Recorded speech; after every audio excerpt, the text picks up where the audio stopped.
अस्सलामुअलैकुम नाजरीन, आप देख रहे हैं ड्रामा सीरियल लाडली, जिसकी आने वाली एपिसोड बहुत होने वाली है इंटरेस्टिंग।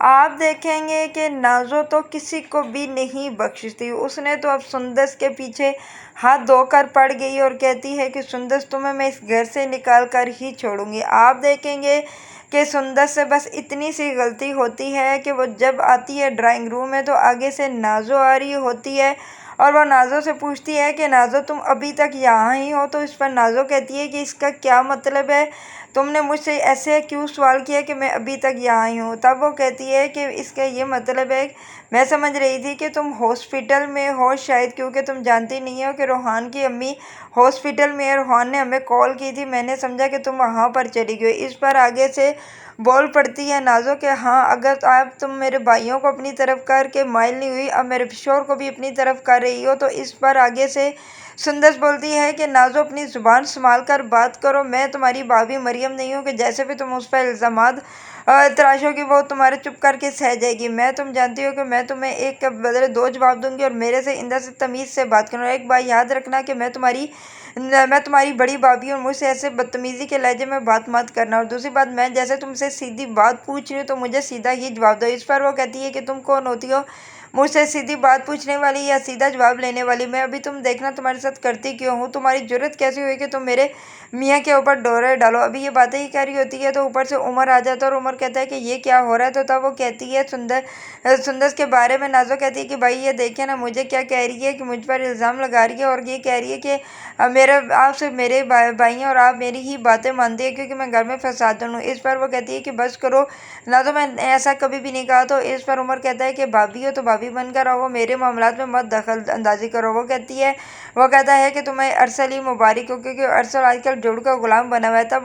तब आगे से सुंदर बोलती है कि शुक्र अल्हम्दुलिल्लाह मैं उसकी बीवी हूँ। आप जैसा तो नहीं है ना कि वो अपनी माँ बहन की आंखों के चश्मों में से देखता है, इसीलिए तो वो मेरा शोर और वो मुझ पर एतबार भी करता है। दूसरी बात, अगर वो अपनी मियाँ मुझे छूट दे सकता है तो अपने दूसरे रिश्तों को भी वो छूट दे सकता है। इस पर नाज़ो को गुस्सा आ जाता है। नाज़ो कहती है कि मैं आपको छोड़ूंगी नहीं। अभी ये बातें कर रही होती है तो पीछे से उसकी माँ भी आ जाती है और कहती है कि अम्मा देखकर मेरे साथ कैसा सलूक हो रहा है। मुझे सुंदर कह रही है कि मैं इस घर में क्यों आई, यहाँ से चली जाऊँ। इधर से आप देखेंगे कि वहाँ से सुंदर कहती है कि तुम्हें जो कुछ समझना है समझो, मेरी भला से ये क्या कर वो वहाँ से चली जाती है। इधर आप देखेंगे कि उसकी माँ कहती है सुंदर नाज़ो की कि बेटा चुप हो जाओ, आओ अंदर, तुम्हारे बाप से आज मुझे बात करनी ही पड़ेगी क्योंकि ये बहुत ही आजकल खुल गई है क्योंकि इसे सिर्फ और सिर्फ अरसल के शिया मैं अब देखना इसके पर भी मैं कैसे करती हूँ। इस पर उमर कहता है कि अम्मी आप जानते हैं कि मेरे बारे में कैसी बातें कर रही थी, इसे समझाने ये ना हो कि मैं कुछ कर बैठूँ। इस अभी ये बातें वह करी कि चलो तुम गुस्सा मत करो। इधर इसाक साहब के पास नाज़ो और उसकी माँ और उसका भाई आकर बैठ जाते हैं और जब इसाक साहब को सारा कुछ नाज़ो बताती है और कहती है कि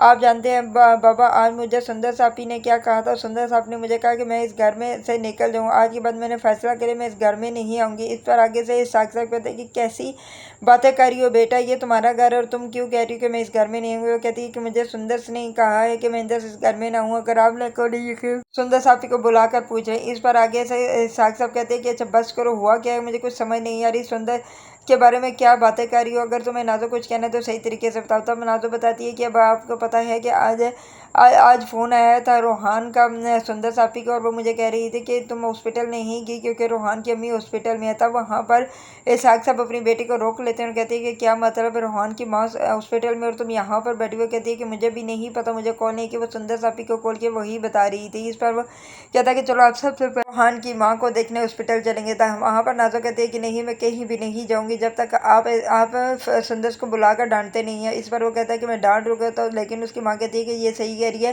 पहले आप घर के फैसलों को तो निपटा लें फिर हॉस्पिटल चले गए। वो कहता है कि ठीक है, अपनी नौकरानी को कहता है जाके सुंदर को बुला के लाओ। आप देखेंगे कि जब सुंदर आती है, सुंदर कहती है कि जीता है अब क्या बात है। तब वो कहता है कि बेटा क्या हुआ, मुझे ज़रा कुछ तफसील से बताओ, तुमने आज नाज़ो को क्या कहा था। वो कहती है कि बाबा ताया जानिए कि जो मैंने कहा वो नाज़ो ने तो बता दिया, लेकिन ये भी तो पूछे उन्होंने मुझे क्या कहा था। तो तब नाज़ो बोल पड़ती है कि तुमने ये नहीं कहा था कि उमर भाई तो सिर्फ अपनी माँ और बहन के आंखों वाले चश्मे की तरह चश्मे से ही देखते उन्हें और कुछ नज़र नज़र नहीं आता। तो इस पर आगे से सुंदर बोलती है और तुमने मुझे क्या जवाब दिया था अर्सल के बारे में। वो कहती है कि ये इतने काके नहीं है, इन्हें सब कुछ समझ है। और वो कहती है जो ताई अम्मा ने मुझे इतना बेइज्जत की वो भी तो बताओ ना। तो लेकिन वो आगे से खामोश हो जाती है, कहती है कि बस करो सुंदर, तुमने जो मुझे कहा है वो मान लो। तो सुंदर कहती है कि ताया जान ऐसी कोई बात नहीं थी, मैंने सिर्फ इससे इतना ही कहा कि तुम्हें रूहान की अम्मी बीमार हॉस्पिटल है, तुम यहाँ पर क्यों हो, तो हॉस्पिटल में क्यों नहीं की। तब से ये मेरे पीछे हाथ धोकर पड़ गई। इस पर आगे सब कहते बस करो नाजो, ये छोटी सी बातों को तुमने कितनी बड़ी पतंग बढ़ा रहे। तुम जानते नहीं हो कि रोहान की माँ